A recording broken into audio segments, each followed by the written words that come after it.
అతివేగం ఎంతోమంది ప్రాణాలు బలి తీసుకుంటుంది. ఇక్కడ వాస్తవానికి నిర్లక్ష్యపు డ్రైవింగ్ కూడా ఎంతోమంది బలైపోతున్నారు. విశాఖలో విషాదకరమైన ఘటన చోటు చేసుకుంది. ఉదయం దువ్వాడ పోలీస్ స్టేషన్ సమీపంలో కోరమనపాలెం వద్ద జరిగిన రోడ్డు ప్రమాదంలో 2 స్టీల్ ప్లాంట్ కార్మికులు తమ ప్రాణాలు కోల్పోయారు. కోరమనపాలెం బస్ డిపో నుంచి బయటకు వస్తున్నటువంటి బస్సు వెనుక భాగంలోనే ద్విచక్ర వాహనంపై ప్రయాణిస్తున్న వారిని అనకాపల్లి నుంచి అతి వేగంగా దూసుకొస్తున్నటువంటి మృత్యు కోరలు చాచినట్టు దూసుకొస్తున్నటువంటి టిప్పర్ ఢీకొనటంతో 2 వ్యక్తులు అక్కడికక్కడే చనిపోయారు. రోడ్డుపై రక్తపు మడుగులు చూసి ప్రతి ఒక్కరూ భయాందోళనకు గురైనటువంటి పరిస్థితి కూడా. ఎందుకంటే ఉదయం 6:50 ప్రాంతంలో జరిగిన రోడ్డు ప్రమాదం ఇది. ఒక్కసారిగా వాహనదారులంతా కూడా భయాందోళనకు గురయ్యారు.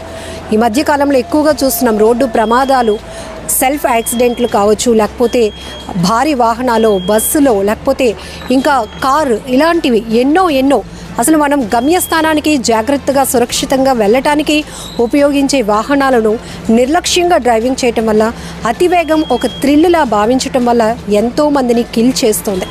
ఈ విషయం రోడ్డు భద్రతా వారోత్సవాల సందర్భంగా కావచ్చు, చాలా ప్రాక్టికల్గా ఒక రోడ్డు ప్రమాదం జరిగితే ఎంతమంది ప్రాణాలు కోల్పోతున్నారు, ఆ కుటుంబాలు ఎలా రోడ్డును పడుతున్నాయి, కుటుంబానికి పెద్ద దిక్కును కోల్పోయి ఎలా విలవిలలాడుతున్నారు, ఇవన్నీ మాక్ డ్రిల్స్ ద్వారా చూపిస్తూనే ఉన్నారు.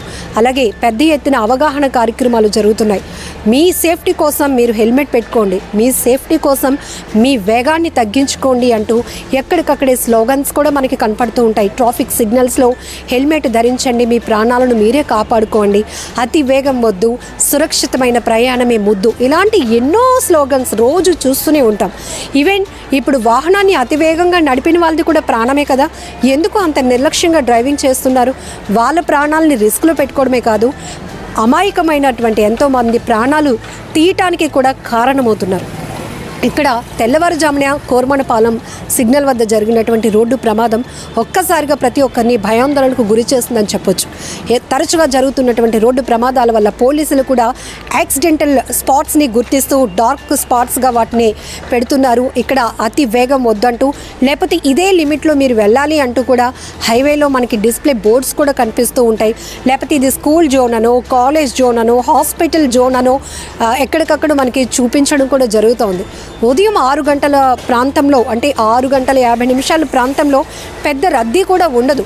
కానీ ఆ టిప్పర్ నడిపినటువంటి వ్యక్తి మరి అంత వేగంగా ఎందుకు వెళ్ళాడో తెలియదు. కానీ ఇక్కడ 2 ప్రాణాలనైతే బలి తీసుకున్నాడని చెప్పొచ్చు.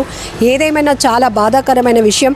ఇంతకుముందు రోడ్డు ప్రమాదాలు అక్కడక్కడ జరుగుతుంటూ ఏవో ప్రాణాలు పోయేవి. ఇప్పుడు తరచుగా ఉదయం లేచి చూసేటప్పటికి ఎక్కడో చోట కేవలం రోడ్డు ప్రమాదాల్లోనే వాల్యుబుల్, ఎంతో విలువైన ప్రాణాలు కోల్పోతున్నటువంటి పరిస్థితులు. ముఖ్యంగా యువత ర్యాష్ డ్రైవింగ్ చేయడం, స్పీడ్ డ్రైవింగ్ చేయడం, ట్రిపుల్ రైడింగ్, లేకపోతే మనం ఇలా వెళ్ళటం వల్ల నెగ్లిజెన్సీగా ర్యాష్గా మనం డ్రైవ్ చేయడం వల్ల పక్కన ఉన్న వాళ్ళకి ఏమైనా హాని కలుగుతుందేమో, అయ్యో ఏదైనా జరిగితే మన శరీర అవయవాలు కూడా మనం జాగ్రత్తగా చేసుకోలేని పరిస్థితిలో అంగవైకల్యానికి గురవుతామేమో, లేకపోతే మన ఫ్యామిలీ మన కోసం వెయిట్ చేస్తూ ఉంటుందేమో, మనం జాగ్రత్తగా ఉండకపోతే ఆ ఇబ్బంది మళ్ళీ మనమే ఫేస్ చేస్తామేమో.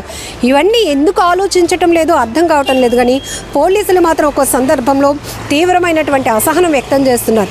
కేవలం ఇక్కడ చలానాలు రాయాలనేది మా ఉద్దేశం కాదు, కానీ జనాల్లో ఒక డబ్బు పోగొట్టుకుంటున్నామంటే జాగ్రత్త పడతారనేటటువంటి ఆలోచనతో కూడా చాలా ఫైన్లు వేస్తున్నా కేవలం పోలీసు యూనిఫామ్ని చూసి అక్కడ కనబడుతూ ఎదురుగా వస్తూ ఉన్నప్పుడు హెల్మెట్ పెట్టుకోవడమో, లేకపోతే అప్పటి వరకు ట్రిపుల్ రైడింగ్ చేసిన వాళ్ళు ఒకరు దిగి నడిచొచ్చి మళ్ళీ ట్రిపుల్ రైడింగ్ కంటిన్యూ చేయడమో, ఇదంతా మా యూనిఫామ్ను చూసి మీరు భయపడొద్దు, మీ ప్రాణాల భద్రత కోసం మీరు వ్యక్తిగతమైనటువంటి బాధ్యతగా ఈ శ్రద్ధ వహించండి, ట్రాఫిక్ నియమ నిబంధనలు పాటించండి అంటూ కూడా పోలీసులు చెప్తున్నారు. సోషల్ మీడియాలో చాలా వీడియోలు వైరల్ అవుతున్నాయి. ఫ్యామిలీ మెంబర్స్ ఒక్క బండి పైన 4-5 ప్రయాణిస్తున్నప్పుడు ఒకవేళ జరగరానిది ఏదైనా జరిగితే మీతో పాటు ఎంతమంది ప్రాణాలు రిస్క్లో ఉంటాయి. ఇలా చాలా సెన్సిటివ్గా, సాఫ్ట్గా కూడా పోలీసులు కౌన్సిలింగ్ ఇస్తున్న వీడియోలు కూడా వైరల్ అవుతున్నాయి. బట్ కొంతమంది వాటిని ఫన్నీగా తీసుకుంటున్నారేమో, కానీ ప్రాణం చాలా విలువైనది. దేవుడిచ్చినటువంటి ఈ జన్మని కాపాడుకోవాల్సింది, మన బాధ్యతలు నెరవేర్చాల్సినటువంటి బాధ్యత మనపైనే ఉంటుంది. ముఖ్యంగా ఒకటి గుర్తుపెట్టుకోండి, స్పీడ్ని ఒక థ్రిల్ లాగా భావిస్తే కనుక అది ఖచ్చితంగా మనల్ని కిల్ చేస్తోంది. దానివల్ల ఎన్నో కుటుంబాలు అనవసరంగా ఏ తప్పు చేయలేనటువంటి వాళ్ళు అమాయకంగా బలైపోతున్నారు. కొన్ని కుటుంబాలు రోడ్డును పడుతున్నాయి. ఇప్పటికీ కూడా మేము గతంలో ఎన్నో ఇంటర్వ్యూలు చేసాం. అప్పటి వరకు ఎంతో హోప్తో ఉంటాడు వాడు ఫ్యూచర్ పైన. తనంతా ఏ తప్పు చేయకుండా రోడ్డు మీద ట్రావెల్ అవుతూనే ఏదో ఒక వెహికల్ స్పీడ్గా వచ్చి అతన్ని గుద్దటం వల్ల అతను కాలో చెయ్యో విరిగిపోవడమో, లేకపోతే బ్రెయిన్ డెడ్ అవ్వడమో, లేకపోతే ప్రాణాలు కోల్పోవటమో, వాళ్ళ మీద డిపెండ్ అయిన పిల్లలు అనాథలు అవ్వటమో, లేకపోతే భార్య ఇబ్బంది పడటం, కుటుంబం పూర్తిగా అప్పుల బాధల్లోనికి వెళ్ళిపోవటం, ఇంత నష్టం జరుగుతుంది. ఫస్ట్ అది ఆలోచించండి. ఖచ్చితంగా వ్యక్తిగతమైనటువంటి భద్రత ప్రతి ఒక్కరికి అవసరం. రోడ్డు ప్రమాదాలు తగ్గించాల్సినటువంటి బాధ్యత పోలీసులపై కూడా ఉంది, అలాగే ప్రజలపై కూడా ఆ బాధ్యత ఉందని ఖచ్చితంగా చెప్పొచ్చు. సో మీరు కూడా చాలా ఇన్సిడెంట్ మీ కళ్ళ ముందే ఎన్నో రోడ్డు ప్రమాదాలు చూసుంటారు. అలాగే రోడ్డు ప్రమాదాల్లో ప్రాణాలు కోల్పోయి జీవితాలు విచ్ఛిన్నమైపోయినటువంటి పరిస్థితులు కూడా చూసుంటారు.